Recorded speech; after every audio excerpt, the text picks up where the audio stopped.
To make the earrings, you'll need faceted crystal rondelles. We have 2 that are 6 by 8 millimeters in amber, and the rest of these are 4 by 6 millimeters. We have 2 in amber, 2 in a smoky brown, 4 in teal, and 4 in olive. Then we have 8 bead spacers in silver. These are 1.5 by 5 millimeters. We have 2 earring wires, also in silver, and 20 gauge beading wire, also in silver. For tools, we have round nose pliers and wire cutters. We also have a hammer and a jeweler's block. Before we get started, I want to show you one of the earrings so that you can see what we're making. We basically are making this dangle earring by cutting 2 pieces of wire. We're going to make a simple loop in the top of each piece of wire, slide on our beads and our spacers, and then we're going to hammer the other end of the wire into a little paddle, and that'll keep the beads on and also add a little decorative element to the earring. I'm going to show you how to make the other earring right now. The first thing you want to do is cut a piece of wire 2 1/4 inches long. And then we're going to make a simple loop in one end of the wire. And to do that, I'm going to grasp the end of the wire with my round nose pliers, and I'm going to just rotate. Just like that, and keep rotating till I get a loop. And that basically you want the loop to match up with the main piece of wire. Then I'm going to stick my pliers back in the loop and just bend it back, and that'll straighten the loop so that it sits nicely on the top of that piece of wire, like a little head sort of. Then what I want to do is slide the beads on, and what we're doing is we're going to make the first earring, or the longer piece first. So to do that, I'm going to slide beads on in this order. I'm going to start with my small teal bead, like that, then add a spacer, and the spacer is just going to add a little bit of shine. Then we're going to add an olive bead, the large amber bead, another spacer, and then one of the smoky brown beads, like that. So there are all our beads on our piece of wire.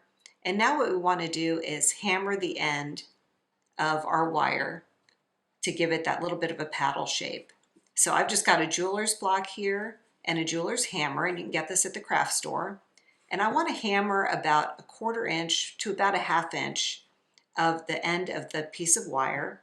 And I'm going to do that just by striking the wire with the flat end of my hammer, kind of striking it out like this.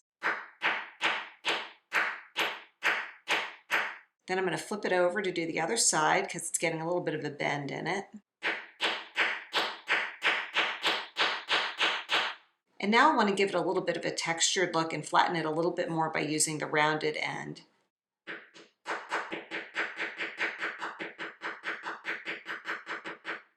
If you feel like your wire isn't flattening out enough, you can hit it harder with the flat end of your hammer.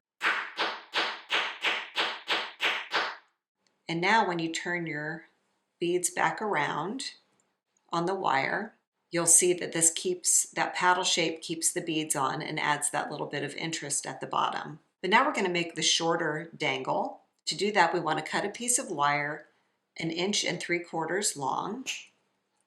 And we're going to do the same thing we did on the other side, which is make a simple loop in one end. And you want to make it at about the same place on the pliers that you made the other one. You can always mark your pliers so that you're grabbing it at the same spot. That'll make the loop the same size. I'm just rotating my pliers to make that loop, like that. And then I want to bend the loop up so that it sits kind of like a little head on top of my wire. And you can see when I pulled it back, I created a little bit of a gap, if you can see that. So I'm just going to make the loop again a little bit to close that little gap. And now I'm going to slide on my beads. And for the smaller dangle, we're going to do it in this order. We're going to do a small amber bead. Then we're going to do a spacer.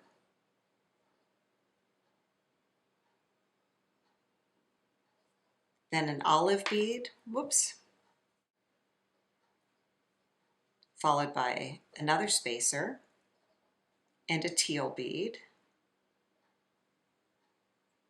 like that. And now we're going to hammer the end, just like we did on the other side, into our little paddle shape. Again, we're going to do about 1/4 to 1/2 of an inch. And I'm going to just strike it with the flat side first.